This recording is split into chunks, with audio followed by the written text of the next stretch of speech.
Hey my love, I really miss you so much.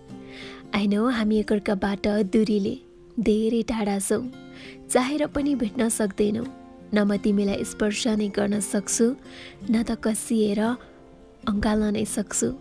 तिमीलाई थाहा छ, कहिलेकाहीँ त तिमीलाई कसिएर अँगालोमा बेर्न मन लाग्छ अनि भन्न मन लाग्छ कि प्लिज मलाई सधैँ यसरी नै माया गर्नु है अनि मलाई कहिले एक्लो नपार्नु है। Anyway, I am waiting for you. So 2-4 वर्ष पर्खन सक्छु कि नै भनेर कहिले प्रश्न नगर्नु है, किनकि पर्खाइ सिर्फ तिम्रो नै हो।